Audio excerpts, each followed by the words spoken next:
Here's a question. What's the connection between the Spanish colonies of South America and Britain's war with China? If you don't know the answer, this video is for you.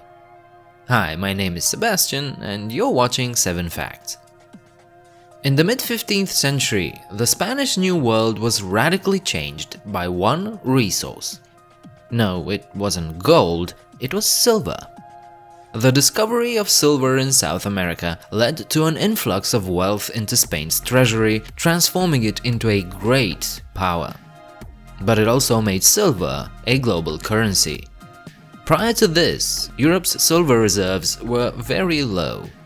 Europeans used silver to mint coins for a long time, as far back as the 5th century BC, but there wasn't a huge amount of it on the continent, which made it a precious commodity.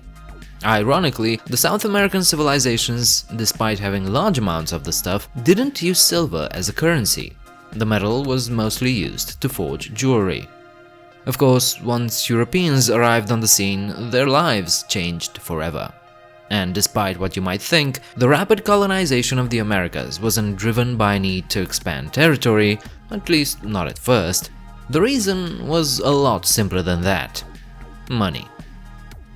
The newcomers from the Old World looted and traded lots of valuable goods, things like sugar, leather, pearls, or dyes.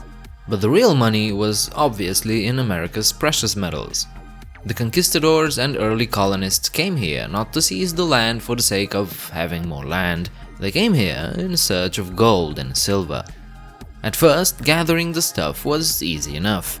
The South American nations had plenty of jewels and ornaments made out of the so much desired metals. So the Europeans raided and stole, but also made deals and traded with the locals. But silver cups and golden necklaces are a finite resource, and when the continent was emptied, they had to go back to the basics. With gold, it was pretty straightforward. The locals and new arrivals sifted sand from riverbeds to find gold flakes. But you don't have the same option with silver. This metal has to be mined. So the Spaniards searched and found. Well, they mostly found the mines of the Incas and other pre-Columbians and simply continued the extraction. In 1540, the Spaniards began to exploit the silver deposits found in Porco, nowadays in Bolivia, southeast of Lake Titicaca. This in itself was not a big deal, but in January 1545, very close to Porco, they found an entire mountain made out of the stuff. They found the silver mines of Cerro Rico, near the town of Potosí.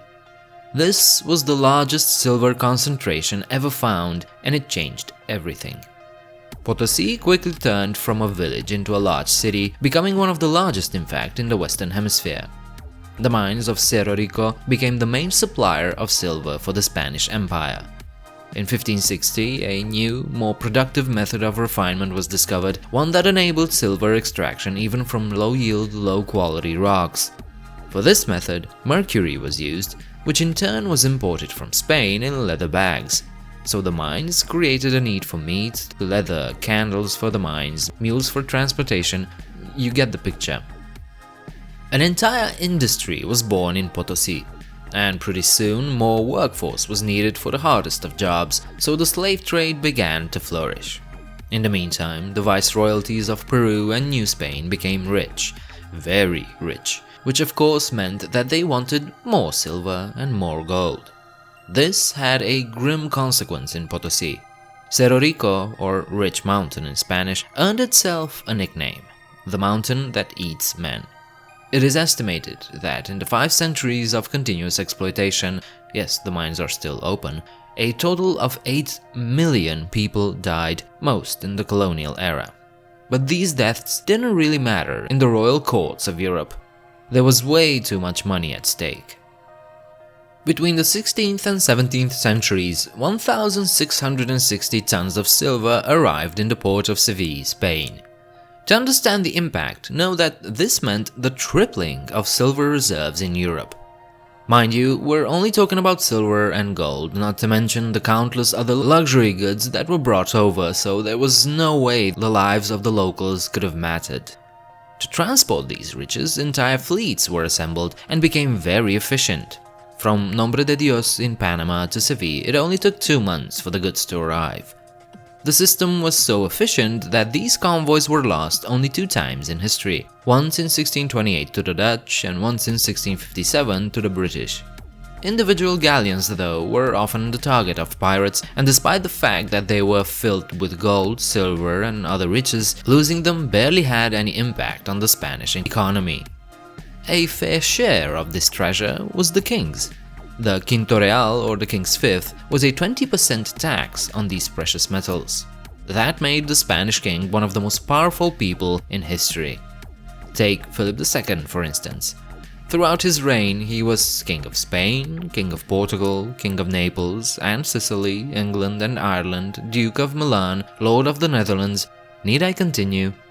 It's this guy the Philippines was named after, by the way. Yes, Spain's power was mighty and it changed the world order. But it changed things in the New World too. Gradually, the business of ruling the Spanish colonies was taken from the quarrelsome and often violent conquistadors and given to bureaucrats. From 1524, the Council of the Indies was tasked to administer the new territories, create reports, make plans, and serve as intermediaries between the king and the American administrators. Why am I mentioning this? Because this had an impact on the future of South America. To maintain a tight control on these vitally important colonies, the Crown decided that all of the important colonial leaders, be it a viceroy, a judge or a bishop, had to come from Spain and never from the colonies. Often they also had a fixed mandate and weren't named in position for life. So, for the next 300 years, Spain's colonies were governed through direct contact with Madrid. The system kept the Spanish colonies from gaining autonomy and independence, and the production and handling of vital resources was basically under Madrid's control.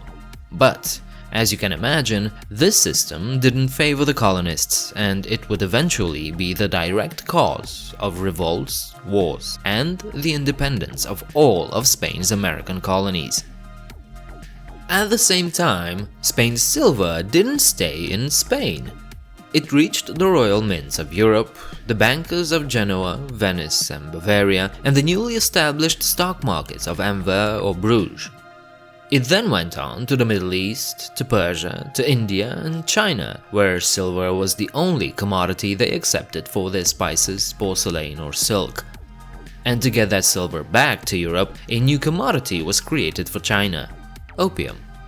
And that led to 2 wars between Europe and China, which opened Southeast Asia to European traders and ultimately contributed to the fall of the Chinese Empire.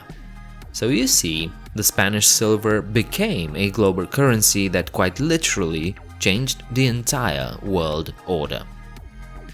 I hope this video was interesting enough to have inspired you to look into it further on your own. If you liked it, leave a like and subscribe. You can leave your comments downstairs, and you can also check out my Patreon page if you want to support me. I do hope to see you next time. Bye.